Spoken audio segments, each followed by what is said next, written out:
Bom dia! Sejam bem-vindos e bem-vindas a um novo ciclo da Segunda da Meditação. E nesse ciclo a gente vai ter como base de apoio para as nossas trocas, conversas, reflexões e prática o livro Arrume a Sua Cama, do William McRaven. É esse livro que vai nos acompanhar. Ele é um livro super gostoso, simples, interessante, básico e muito prático, com lições assim muito práticas que a gente pode refletir como introduzir isso em todas as áreas da nossa vida. Então, estou super animada com esse novo início de estudo. Bom dia, Anô, Narinha já está por aqui. Vocês estão me vendo e ouvindo bem? Tá tudo certo aqui com o som? Bom dia, Elina. Vocês têm o livro ou não? Quem não tiver o livro não tem problema. Esse livro é baratinho, vocês compram na internet. Acho que deve estar tipo uns R$19, alguma coisa assim. E se não tiver, vocês super conseguem acompanhar também pela condução que eu vou fazer. Tudo certo com a imagem e o som. Obrigada, Narinha. Bom dia, Cio, Ju. Ok. Eu vou colocar aqui nos comentários o nome. E aí a gente já começa. Para quem tem o livro, pode ir para a página 11. A gente hoje vai dar uma olhada no prefácio e no capítulo 1, que é o capítulo Comece o dia com uma tarefa feita. É muito bom. Já leu também o primeiro capítulo, a Elina. Vou colocar aqui, ó, o livro Arrume a Sua Cama.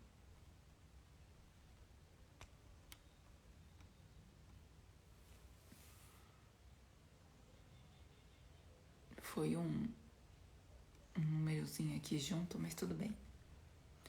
Bom dia, Raquel. Seguinte, vamos lá. Página 11. E aí, só para contextualizar aqui com vocês. Esse livro, ele foi escrito pelo almirante William McRaven. E esse almirante, ele fez parte do grupo dos SEALs nos Estados Unidos. E o que é esse grupo? É o grupo de elite de combate mais top. Tipo, sabe quando a gente assiste filme SWAT? Você fala, nossa, é aquela galera super treinada, os mais especialistas naquilo. Ou aqui no Brasil, né, que tem o BOP. Então, que é um tipo de treinamento muito qualificado, assim, muito especializado. Nos Estados Unidos, eles têm esses SEALs, que é um treinamento, né? A sigla SEAL é de Sea, mar, air, ar e não sei se é lake, não, land, que é terra. Então é um treinamento, eles treinam, né, esses soldados para estarem prontos para essas três situações, né? A ar, a terra e a água. Então eles ficam muito habilidosos em combater qualquer tipo de circunstância, situação, seja no ar, na terra ou no mar. E eles participaram da operação do Bin Laden, do Saddam Hussein. Então é um grupo assim que o treinamento é muito punk. Não é qualquer um que consegue concluir o seu treinamento dentro desse programa dos SEALs. E quem escreveu esse livro é um almirante desse programa e ele divide as lições de vida que ele teve em tantos anos, né, servindo aos SEALs, e o quanto isso mudou a mentalidade dele, o quanto isso mudou a vida dele, quais são as 10 lições que ele traz e que ele compartilha com as pessoas a partir dessa experiência de vida. Então é muito prático, são conselhos muito reais, fazem a gente refletir inclusive sobre várias coisas. Eu amei quando eu li assim, ó, numa tacada só esse livro, que ele é fácil, ele é curtinho, mas vale a pena a gente passar capítulo por capítulo para digerir, para observar no nosso cotidiano se a gente tem levado essa lição que ele propõe a sério, se a gente está praticando. Então vai ser uma forma de não só ler e falar, que legal, mais um livro. Não, ler, saborear, refletir, internalizar aquilo que fizer sentido para você, tá certo? Então, vamos lá, a gente vai perceber que é uma linguagem assim de exército, né? Então ele vai se referir muito a generais, a soldados, enfim, essa linguagem mais de exército, marinha e tudo mais. No prefácio, ele dá esse contexto pra gente, né? Então ele diz: em 21 de maio de 2014, tive a honra de proferir a aula inaugural dos alunos de graduação da Universidade do Texas.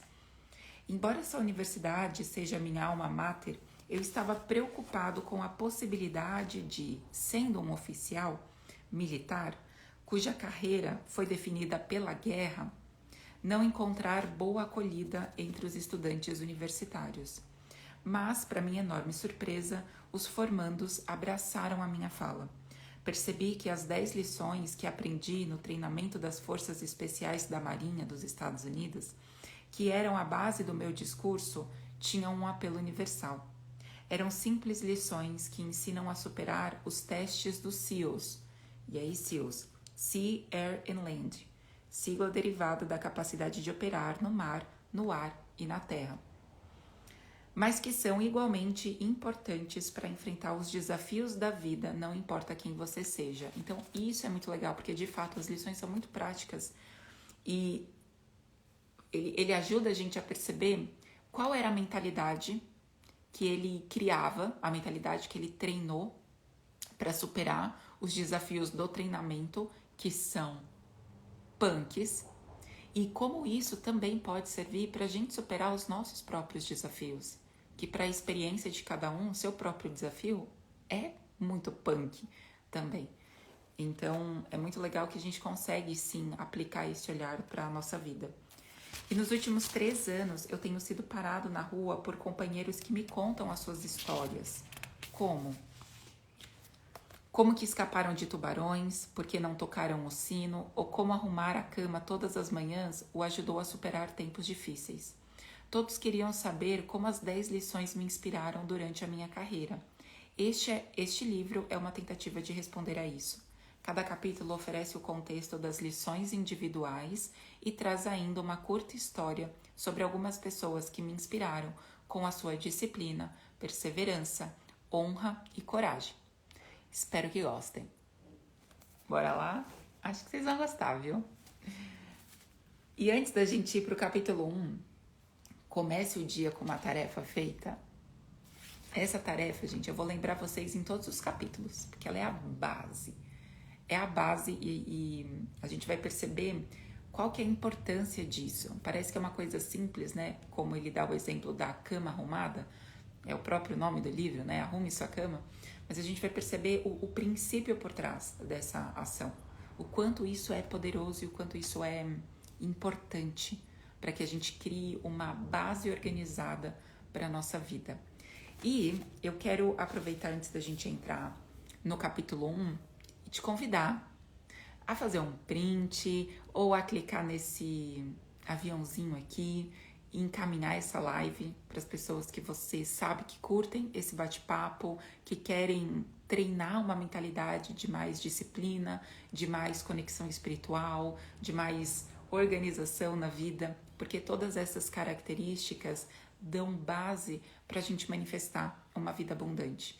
Então, esse livro, eu sempre vou trazer a relação deles para a maneira como essas lições também nos inspiram e potencializam na manifestação de uma vida abundante. Então, eu vou trazendo algumas pílulas espirituais, digamos assim, para cada lição que a gente for avançando juntos, tá? E se vier alguma pessoa na sua cabeça, tipo, nossa, fulana, o ciclano, putz, tá passando por um momento de vida que acho que vai ser legal se essa pessoa estiver aqui. Aí você encaminha, fala, vem que tá rolando o início de um estudo e eu acho que vai ser muito bacana pro teu momento de vida. Certo? E agora a gente começa na página 15, o capítulo 1, comece o seu dia com uma tarefa feita. E aí o autor, o William, ou Will, para os mais íntimos aqui, ó, nós, o Will, ele começa dizendo assim, se você quer mudar o mundo, comece arrumando a sua cama. Isso daqui a gente já podia parar para pensar, né? Nossa, eu quero mudar a minha vida, eu quero manifestar abundância na minha vida, mas eu não sou capaz de dominar os meus pensamentos. Mas eu não sou capaz de lidar com o conflito aqui em casa.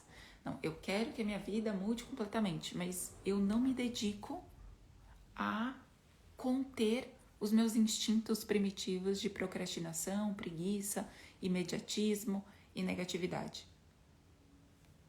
Não faz sentido. Se você olha pro básico na tua vida, para aquilo que te rodeia, e você não faz o básico, se você quer que o mundo seja mais empático, mas você não sabe nem qual é o nome do teu vizinho, você nem oferece ajuda quando você tá vendo alguém de mais idade carregando uma sacola pesada, qual que é a parte que você faz para construir esse mundo melhor? E tudo isso começa no teu raio de 100 metros. Não precisa ir longe, não. Faz um raio assim, ó, de 100 metros e olha para as coisas que estão próximas a você e o que você está fazendo por elas. Então ele vai trazer um pouco dessa reflexão de uma outra forma, mas que traz essa lição. Tá, você quer mudar o mundo, você quer fazer coisas grandiosas, comece pelas pequenas. E uma delas é arrume a sua cama. O alojamento do campo de treinamento dos SEALs constitui um indescritível edifício de 3 andares, localizado na praia de Coronado, na Califórnia, a cerca de 9 quilômetros do Oceano Pacífico. O prédio não tem ar-condicionado e à noite, com as janelas abertas, pode-se ouvir as ondas batendo contra a areia. Os dormitórios do alojamento são espartanos. No dormitório dos oficiais, onde eu dormia com 3 colegas, havia 4 camas, um armário para pendurar os uniformes e nada mais. É legal que ele descreve bastante as coisas que ele viveu. E aí usem a imaginação para ir criando essa imagem.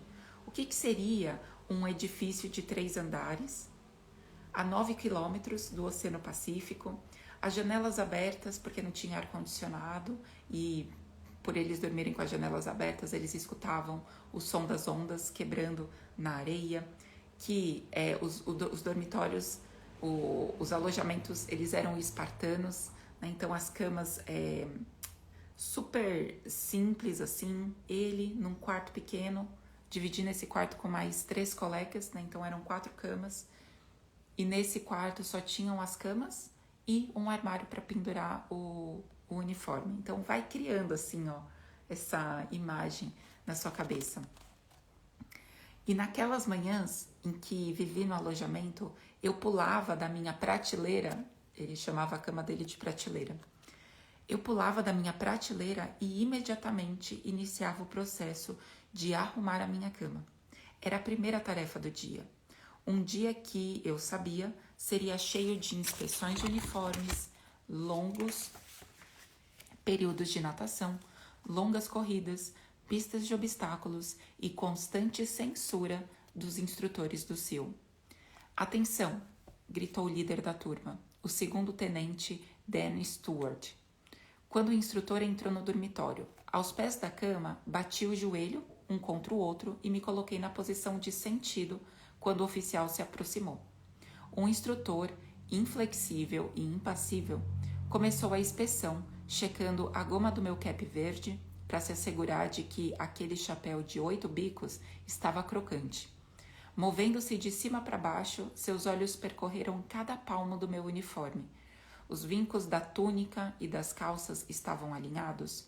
O metal do cinto brilhava como um espelho. Minhas botas estavam suficientemente polidas de maneira que ele pudesse ver nelas o reflexo dos seus dedos. Contente de verificar que eu satisfazia o alto padrão esperado de um aspirante do CIO, ele passou para inspecionar a cama. A cama era tão simples quanto o dormitório, nada mais que uma estrutura de aço e um colchão de solteiro. O lençol de baixo cobria o colchão e sobre ele havia outro lençol.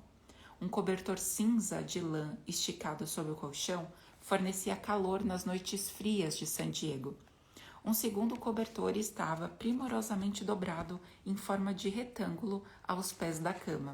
Então vai imaginando isso, né? Uma cama de metal, um colchão de solteiro, colchãozinho, imagina até que seja um colchão fino, e aí ele tinha um lençol do colchão, ele tinha um lençol por cima, ele tinha um cobertor de lã para as noites frias e um segundo cobertor que estava dobrado. Como é que ele usa a descrição? Um segundo cobertor que estava primorosamente dobrado em forma de retângulo aos pés da cama.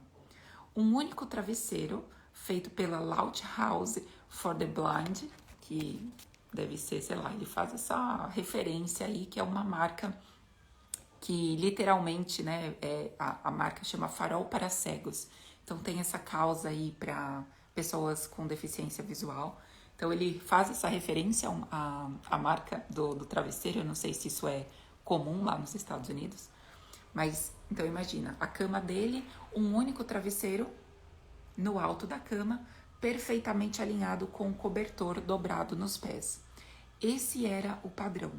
Qualquer desvio nesse requisito poderia me levar ao mergulho. E o que era o mergulho? Cair na água e depois rolar na praia até ficar coberto de areia da cabeça aos pés. O que eles chamavam de empanado de areia. O empanado de areia era um tipo de um castigo por você não ter feito aquilo que deveria ter sido. Então ele sabia que qualquer desvio naqueles requisitos padrões de organização física, né, da aparência do uniforme e da organização da cama, poderiam render para ele esse castigo do empanado de areia. Sem me mexer, eu podia ver o instrutor pelo canto do olho. Então, é bem legal, né? Porque às vezes eu reparo, assim, o pessoal da marinha, do exército, sei lá, de alguma força aí, força aérea, em filmes, você vê que eles têm uma retidão, né? Que eles têm um estado, assim, uma disciplina. Ô, Dea, obrigada pelo selinho. Eles têm, assim, essa firmeza e fixados, assim, né? Aí eu fico imaginando ele descrevendo aqui, né, no livro, que ele sem se mexer, então olhando pra frente sem se mexer, ele podia ver o instrutor no canto do olho, né? Aquela coisa meio cachorro faz isso, né? Tá assim? Mas tá vendo aqui, ó, no canto do olho o que é que tá fazendo. Então ele ficou olhando e ele foi enxergando o instrutor avaliando a cama dele. E com um ar de enfado, ele olhou para a cama do William, curvando-se, verificou os cantos dos lençóis e supervisionou o cobertor e o travesseiro para se assegurar que estavam corretamente alinhados. Então tirou do bolso uma moeda e atirou essa moeda várias vezes no ar para sinalizar que o teste final estava próximo. Com um último lançamento, a moeda voou e caiu sobre o colchão como um ricochete. Pulou alguns centímetros para cima, suficientemente alto para o instrutor agarrá-la na mão. Voltando-se para me encarar, o instrutor olhou dentro dos meus olhos e fez um aceno com a cabeça. Então, imagina essa cena. O instrutor vem, para diante dele, olha no fundo dos olhos dele e faz assim, acena com a cabeça. Nunca disse uma palavra. Arrumar a cama corretamente não seria motivo de elogio. Eu quero voltar depois nisso. O instrutor nunca disse uma palavra. Arrumar a cama corretamente não seria motivo de elogio. Era o que se esperava de mim. Era a minha primeira tarefa do dia. E executá-la bem era importante. Demonstrava disciplina. Revelava minha atenção ao detalhe. E no fim do dia seria um lembrete de que eu havia feito uma coisa da qual poderia me orgulhar, não importa quão pequena fosse. Olha isso que importante, né? Primeiro ele traz esse ponto de ele nunca recebeu um elogio por ser tão primoroso, por ser tão cuidadoso com a realização daquela tarefa, e ele entendia que aquilo não era motivo de elogio. Era a primeira tarefa do dia que ele tinha. E executá-la com perfeição, executá-la bem, era a obrigação dele, num primeiro momento. E num segundo momento, seria o lembrete dele, porque não importa quão terrível e frustrante fosse o dia dele, quando ele voltasse para o dormitório, ele ia ter lá o lembrete de que ele cumpriu com uma tarefa vitoriosa naquele dia, que foi arrumar a cama. Então, ele poderia se orgulhar de ter feito uma coisa importante, ele teria o lembrete de que ele realizou algo bem feito quando ele retornasse para o quarto, por mais pequeno que esse ato fosse, que é o arrumar a cama. Então, além de treinar a disciplina, além de treinar a atenção aos detalhes, além de treinar uma certa mentalidade de, cara, eu tenho que fazer isso bem. E eu não vou ficar esperando elogios e aplausos, é o mínimo que eu posso fazer. Demonstrar cuidado com o lugar onde eu durmo, com a cama onde eu tô. Então, aquilo, às vezes a gente faz coisas pequenas e fica assim, mas você não vai me elogiar? Você não vai fazer isso? Não vai agradecer? Não. Faz parte. Tá legal. Então, faz a gente parar pra pensar. Primeiro, a gente tem feito, bem feito, essas pequenas coisas que dão estrutura para o início do nosso dia. Segundo, a gente faz querendo que venha alguém e aplauda e passe a mão na nossa cabeça e fale, nossa, parabéns, você é muito incrível. Será que a gente entende que a gente não precisa do reconhecimento para fazer aquilo que precisa ser feito? E aí ele continua. Durante toda a minha vida na Marinha, arrumar a cama foi uma tarefa que eu podia contar todos os dias. Como um jovem SEAL a bordo do USS Greyback, não sei o que era isso, mas é um submarino. Então ele conta que como um jovem SEAL a bordo desse submarino de operações especiais, eu estava alojado na enfermaria, onde as camas eram empilhadas de 4 em 4, umas em cima da outra. O velho médico da enfermaria insistia que eu arrumasse a minha cama todas as manhãs. Sempre observava que, se as camas não tivessem arrumadas e o dormitório não estivesse limpo, como os marinheiros podiam esperar os melhores cuidados médicos. Como vim a descobrir mais tarde, essa crença na limpeza e na ordem se aplicava a todos os aspectos da vida militar. 30 anos mais tarde, as Torres Gêmeas vieram abaixo em Nova York. O Pentágono foi atingido e bravos americanos morreram em um avião que sobrevoava a Pensilvânia. Na época dos ataques, eu estava em casa, me recuperando de um grave acidente de paraquedas. Uma cama hospitalar tinha sido instalada no meu quarto e eu passava a maior parte do dia deitado, tentando me recuperar. Mais do que qualquer outra coisa, eu queria sair daquela cama. Como todos os SEALs, ansiava por estar na luta ao lado dos meus companheiros. Quando finalmente tive condições de me levantar da cama sem ajuda, a primeira coisa que eu fiz foi esticar bem os lençóis, ajustar a posição do travesseiro e me certificar de que a cama hospitalar parecesse apresentável para todos os que entrassem na minha casa. Era a minha maneira de mostrar que eu tinha superado o acidente e que seguiria em frente na vida. Então ele começou a usar essa tarefa de arrumar a cama para ser a primeira vitória do dia dele.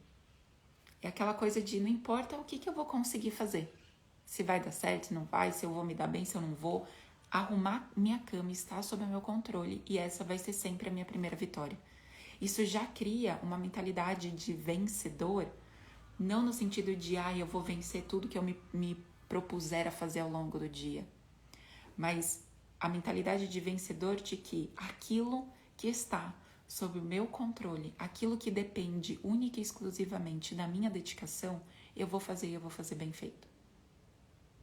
E se o dia for um desastre, eu vou voltar para casa, eu vou ver aquela cama arrumadinha, gostosinha, e eu vou me orgulhar por ter escolhido começar esse dia dessa forma. E Ju também me deu um selinho. Oba, obrigada. Tá fazendo sentido para vocês isso? Já seguindo para o final, e ele contando aqui um relato. 4 semanas depois do 11 de setembro, fui transferido para Casa Grande. Fui transferido para Casa Branca, onde passei os 2 anos seguintes no recém-criado Escritório de Combate ao Terrorismo. Em outubro de 2003, eu estava no Iraque, em nosso alojamento temporário no aeroporto de Bagdá. Nos primeiros meses, dormíamos em camas de campanha do exército e, apesar disso, todas as manhãs eu acordava, enrolava o saco de dormir, arrumava o travesseiro no alto da cama e estava pronto para o dia. Em dezembro de 2003, as forças americanas capturaram Saddam Hussein.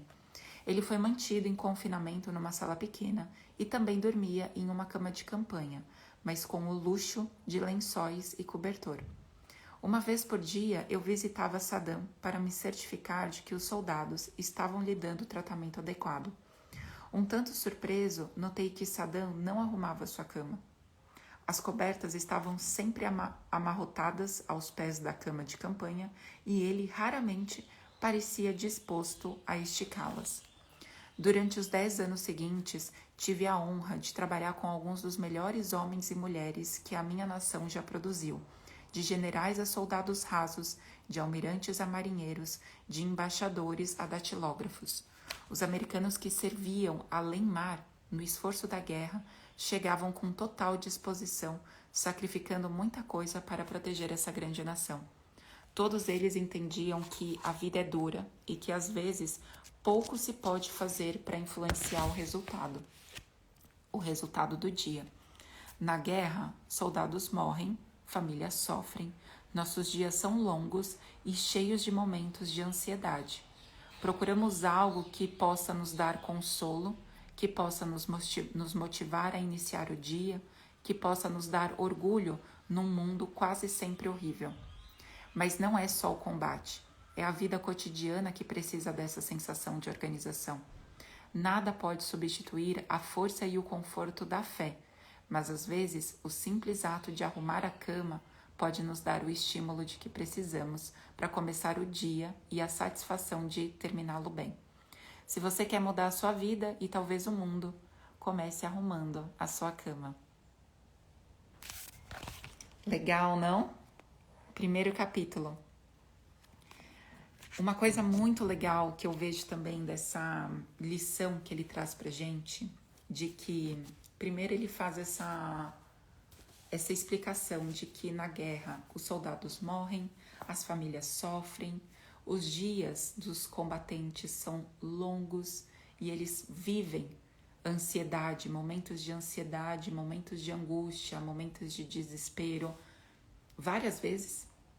E que dentro desse contexto é extremamente importante que eles encontrem algo que possam dar consolo, que possam ajudá-los a iniciar o dia sem repetir, né, sem trazer aquela densidade, digamos, do dia anterior para determinar a maneira como eles vão começar o próximo dia.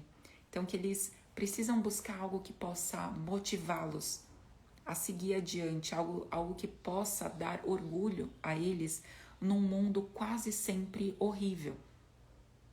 E talvez você esteja vivendo um mundo quase sempre horrível na sua própria vida. Você não precisa estar num campo de batalha para experimentar esse desespero, momentos de ansiedade, frustração, a sensação de que talvez não... Para que eu vou levantar mais um dia? Não vale a pena.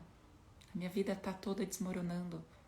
Pessoas que eu amo morrendo fisicamente, literalmente, ou de alguma forma morrendo na relação, né? Os vínculos que estão se desfazendo. E isso para você é similar à experiência de um soldado combatente. Então, isso não se aplica só num ambiente de guerra. Isso se aplica à vida cotidiana, porque cada um está enfrentando a sua própria batalha. Cada um está combatendo os seus inimigos. Todo mundo termina o dia com algumas derrotas e poucas vitórias. É muito mais comum a gente ser derrotado do que ser vitorioso, né? No sentido do próprio resultado. No dia, é muito comum que as coisas aconteçam não da forma como eu esperei. E aí eu posso olhar para isso como um fracasso. Mas o que ele nos ensina, o que para mim fica através dessa lição é que, primeiro, a vitória, ela não depende do resultado em si. É algo que a gente treina como uma mentalidade. Então, se eu vivo o meu dia e as coisas não saíram como eu planejei, se eu tenho uma mentalidade vitoriosa, eu não dependo das circunstâncias para me motivar. Eu treino isso internamente. E isso faz com que eu me adapte ao resultado das circunstâncias. E isso é muito inteligente, porque as circunstâncias não dependem de mim. Eu não consigo influenciar o resultado de tudo na minha vida. Mas eu posso influenciar e ter domínio e comandar a maneira como eu experimento tudo isso, a maneira como eu escolho enfrentar tudo isso. Então ele diz que não é só no combate que você precisa dessa base de consolo, de organização. É na vida cotidiana que nada pode substituir a força e o conforto da fé. Então aqui é interessante porque ele faz uma certa referência a um aspecto imaterial, a um aspecto intangível. Então nada substitui a fé. E o que é a fé? Para mim, a definição de fé é uma confiança no invisível. Eu não preciso acreditar para ter fé, eu sei. Né? Não é uma questão de acreditar, de ter crença naquilo, é uma questão de saber. Eu sei que o melhor sempre acontece. Ainda que os meus olhos não consigam decifrar isso, ainda que o meu entorno seja caótico, eu sei, eu sinto no meu coração que eu posso confiar. Para mim, isso é fé. Nada substitui isso. Né? O conforto, o fortalecimento da tua fé, essas práticas espirituais são fundamentais para te dar o consolo necessário. Mas o simples ato de arrumar a cama pode ser o estímulo que você precisa para começar o dia bem, com aquela satisfação de vou fazer esse dia o melhor que eu puder. Então você começa o dia bem e você termina o dia também com uma satisfação. Porque na hora que você se recolhe, então pensa, né, arruma o quarto, ele tem esse símbolo de iniciar e terminar. É o ponto onde o dia começa e o dia termina. Você acorda, levanta, você se recolhe e vai dormir. Então, é muito simbólico. A gente pode olhar para arrumar a cama como um ritual. Ritualizar esse momento, tornar sagrado esse momento. Para iniciar o dia e para encerrar o dia. Iniciar o dia dando base, capricho. Eu falo para vocês que um dos hábitos potencializadores da abundância é o capricho. O capricho que você coloca na tua cama é o tempero que você também vai colocar em várias outras ações ao longo do seu dia. O capricho é como um adubo para a prosperidade, né? Faz crescer isso com muito mais força, com muito mais vigor. Como é que eu posso treinar o capricho? Como é que eu posso desenvolver o hábito do capricho? Arruma a sua cama com capricho. Estica os lençóis, arruma os travesseiros, dobra bonitinho, depois espirra um cheirinho, coloca algum enfeitinho. Cada um vai ter o seu jeito, né? Eu não gosto muito dos enfeitinhos assim, mas arruma, estica, bate o lençol, abre tudo, né? Como se alguém muito importante viesse visitar a sua casa. Como é que você gostaria de apresentar ali a sua cama? Então, ter esse cuidado, e aí não é para o outro, né? É realmente para você. para simbolizar que naquele dia você está decretando um dia de vitória. E a primeira você já realizou, que foi arrumar sua cama. Ao longo do dia, sabe-se lá Deus o que vai acontecer. Mas no final, você volta e tá com aquela cama arrumada, organizada, cheirosinha, bonitinha. E se você estiver frustrado de, nossa, que dia difícil, você chega no quarto e fala, mas essa tarefa eu cumpri bem feita. Então eu posso ir dormir orgulhosa e feliz, porque pelo menos uma tarefa deu certo no meu dia, que foi arrumar a cama. E aí ele deixa essa frase final, né? Se você quer mudar a sua vida e talvez o mundo, comece arrumando a sua cama. Outro ponto muito interessante que eu queria trazer aqui para vocês é que se a gente para observar, tudo na vida tem o princípio criativo da organização. Às vezes a gente pode olhar para a natureza, tem alguns lugares aqui perto de casa que ainda é uma mata fechada. E quando você passa assim, né, por perto, você olha para dentro da mata, você vê que, nossa, que bagunça, é um galho caído para lá, um outro para lá, plantas diferentes crescendo. Não é um jardim, né? Todo organizado, bonitinho, essa planta combina com essa, enfim. Não, é uma mata fechada. Então, tipo assim, a vida, ela tá crescendo ali sem a intervenção do homem. Então, vem a chuva, vem o vento, derruba um, derruba outro, a planta cresce aqui, a outra cresce acolá. Então, você olha, ao mesmo tempo que você percebe uma desorganização estética, você sente uma experiência de paz, de ordem. Então, por trás daquele caos aparente, existe sempre uma base de ordem. O Deepak Chopra, em um dos livros dele, usa esse exemplo quando ele fala sobre esse princípio organizador da consciência una, né? do todo, do campo quântico. As pessoas dão vários nomes, né? Mas vamos também, eu gosto de chamar de consciência una, mas pode ser fonte criadora, enfim. Mas que existe essa base de organização. E ele usa o exemplo do metrô em Nova York.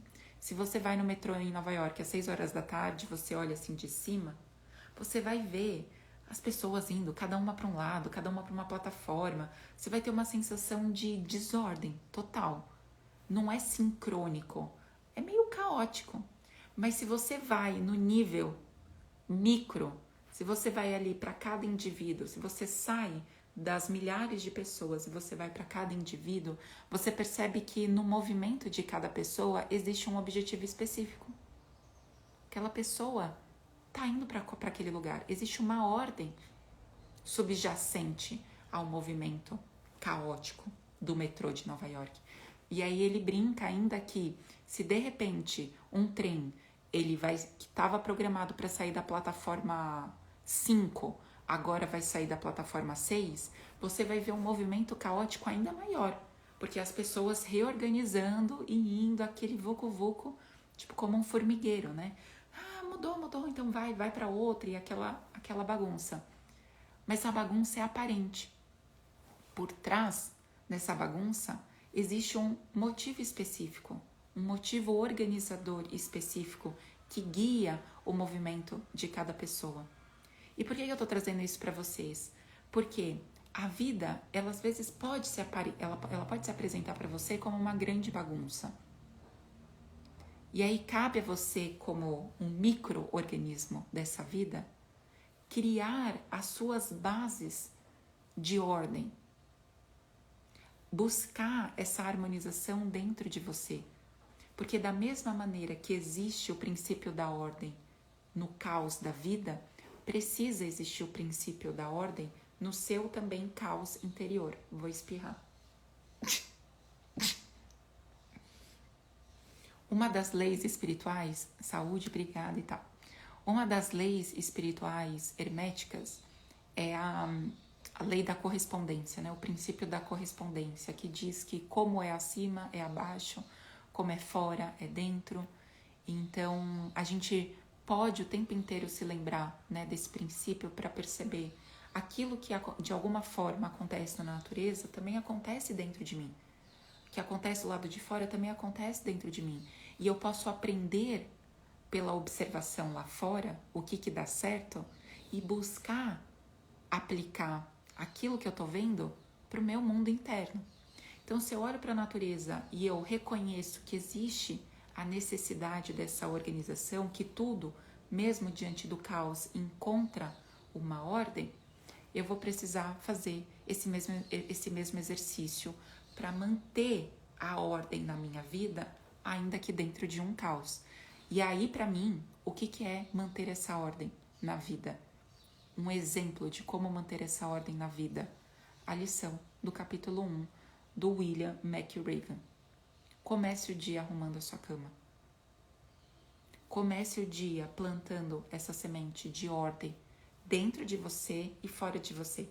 Porque quando você está arrumando a sua cama, você pode transformar uma atividade tão simples num ritual de organização interna. De organização de foco, de pensamentos, de expectativas.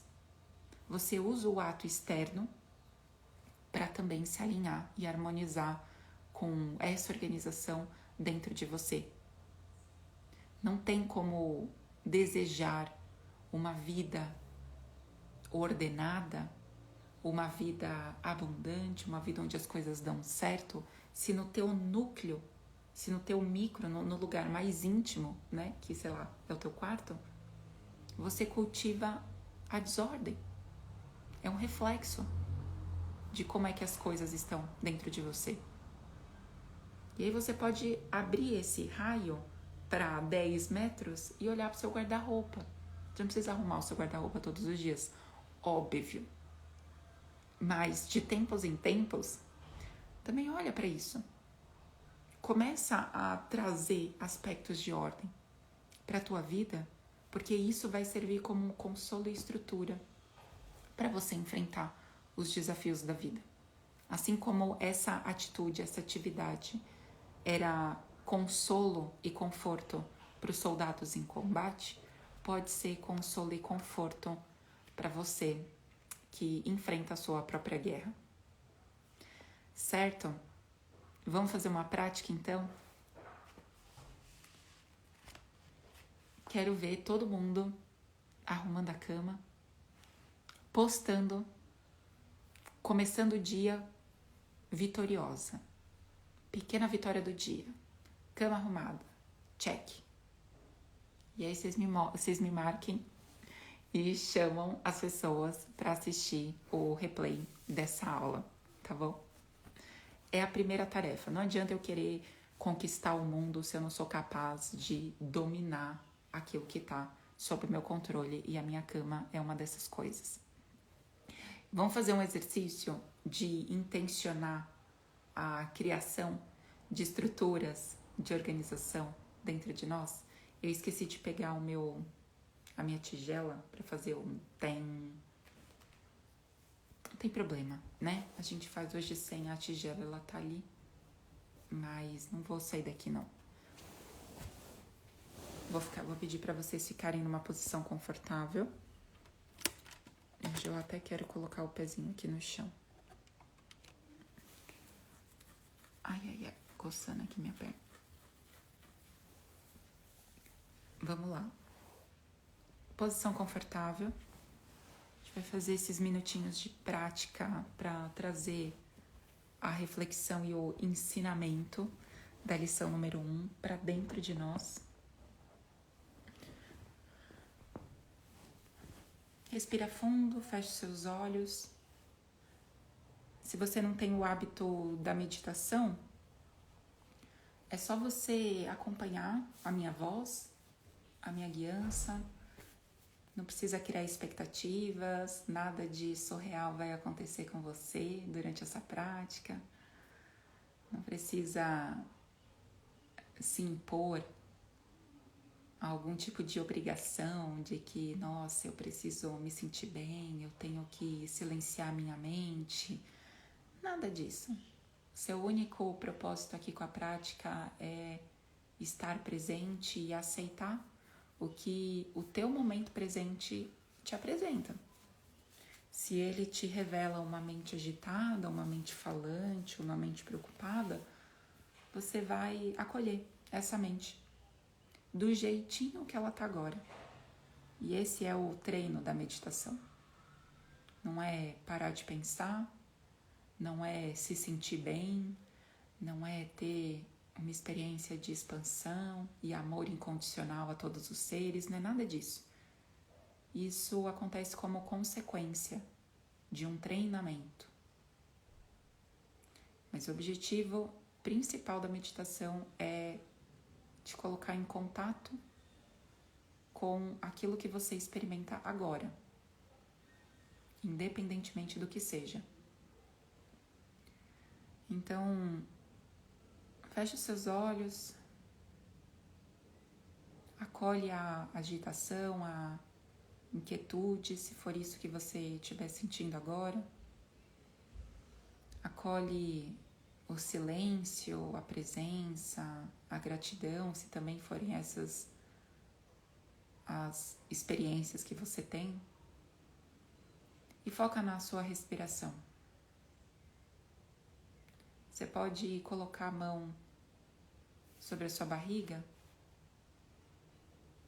e acompanhar o movimento que o seu corpo faz enquanto você respira.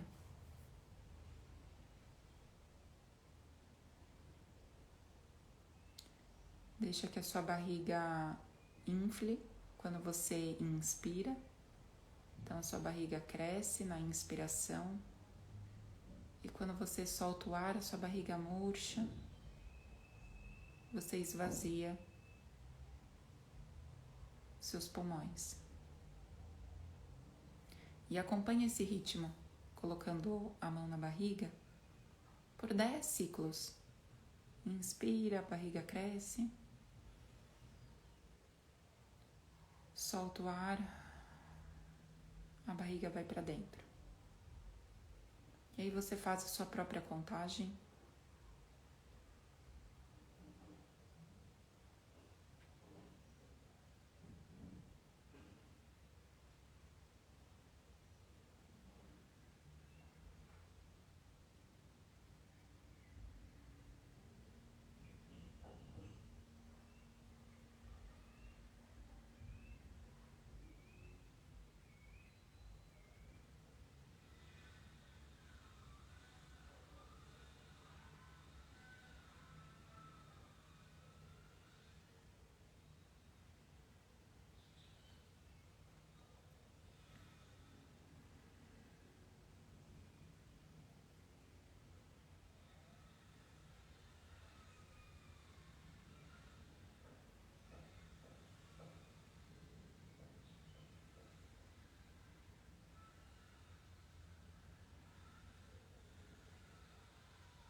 Você pode soltar os seus braços, apoiar os seus braços agora sobre as suas pernas, manter a respiração num ritmo confortável.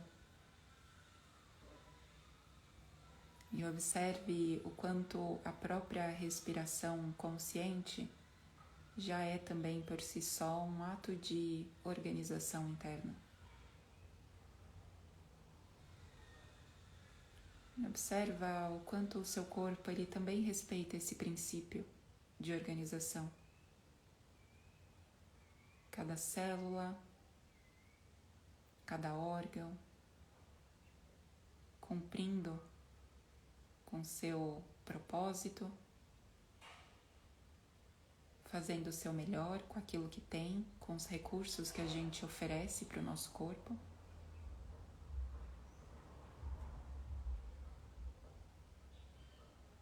Esse princípio de ordem e organização já habita o nosso interior. Já faz parte da vida que pulsa dentro do nosso corpo.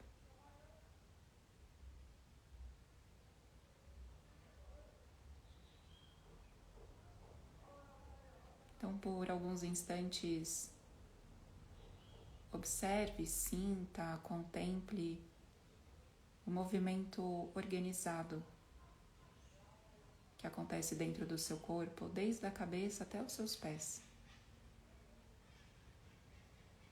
Deixe essa sensação de ordem se expandir como uma onda que se espalha por todo o seu corpo.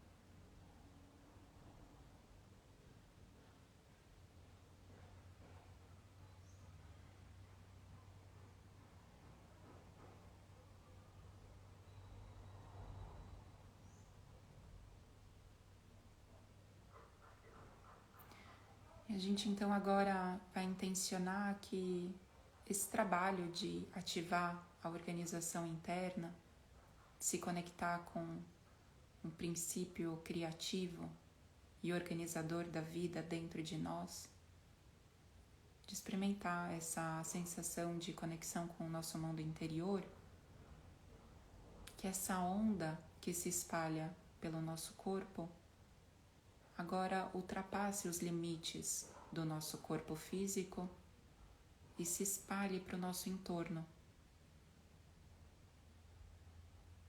Como se os limites do nosso corpo físico se dissolvessem e a gente expande essa onda para o ambiente onde a gente está,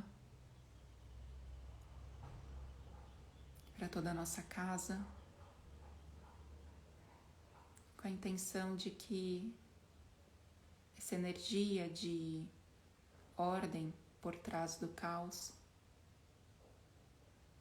seja percebida por todos que compartilham esse ambiente comigo, essa casa comigo.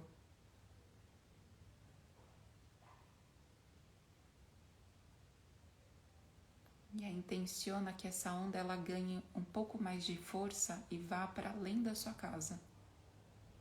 Que essa onda que nasce do seu corpo, do centro do seu ser,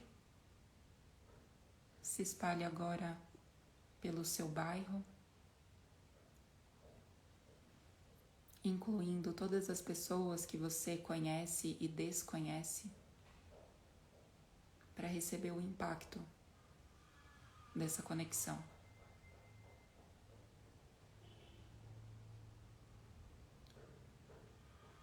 E usa a sua respiração para dar força para esse movimento de expansão. Como se a cada inspiração e expiração essa onda ganhasse força para ir além, para se espalhar mais e mais em todas as direções, até que a nossa onda se cruza, se encontra, as nossas ondas vão ganhando força e se espalhando até envolver todo o planeta. A gente inclui na nossa intenção que todas as pessoas possam ser em algum nível atingidas por essa onda que nasce do nosso coração e se espalha. Essa onda que leva a informação de haver ordem por trás de qualquer caos. E a gente não precisa entender, a gente só precisa sentir.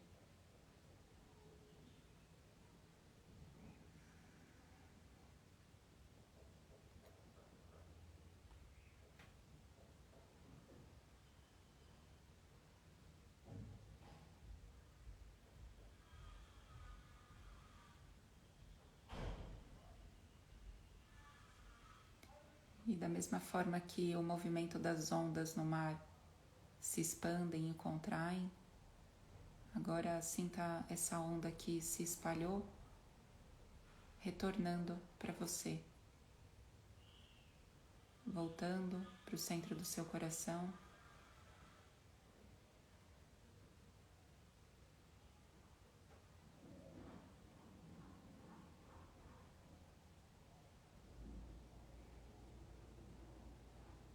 Respira fundo e ainda de olhos fechados, agradeça a si mesma pela primeira vitória do seu dia.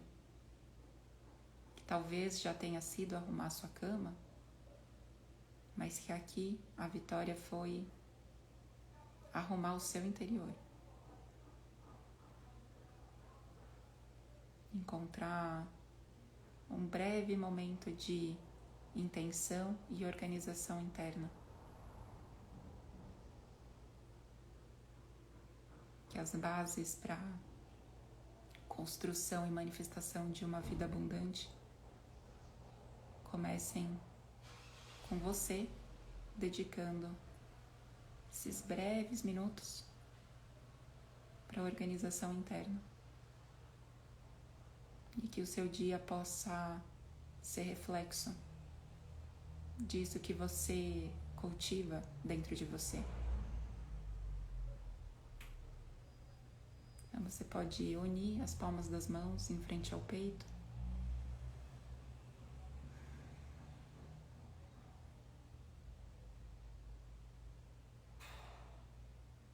E com um sorriso no rosto,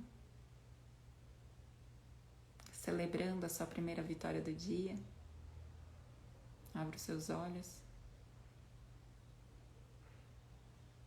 e retorne.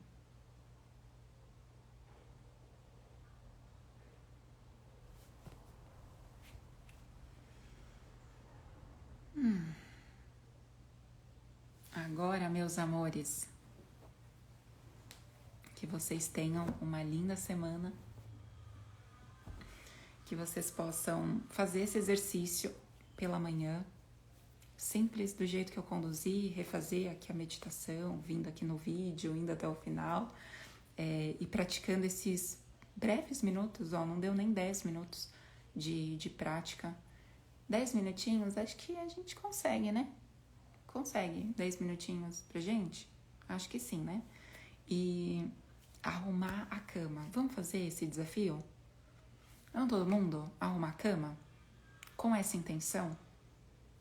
Com o foco em treinar essa mentalidade? Não é arrumar a cama por arrumar a cama, mas é arrumar a cama com essa intenção, com essa lição que a gente conversou no capítulo de hoje. E aí vocês me mandem foto no direct, ou então vocês postem e me marquem. E a gente vai transformar as lições desse capítulo em desafios práticos para a gente aplicar aquilo que o autor quer nos ensinar com esse livro. E a gente já, quem está no Hábitos Quânticos, a gente já inclui esse desafio aí no meio. Mais um aí para nossa quinzena, para os nossos 14 dias de prática. Combinado? Muito grata pela conexão. A live vai ficar salva. Se você lembrou de alguém, depois marca essa pessoa nos comentários ou manda essa live para essa pessoa falando: olha, lembrei de você durante essa aula, assiste em algum momento, tenho certeza que vai ser positivo para você. Coloque esse textinho e manda para as pessoas, tá bom? Muito grata pelos selinhos que eu recebi aqui. Um beijo gigante, uma boa semana e a gente se encontra na quinta-feira no episódio novo do Cris Flix. Um beijo!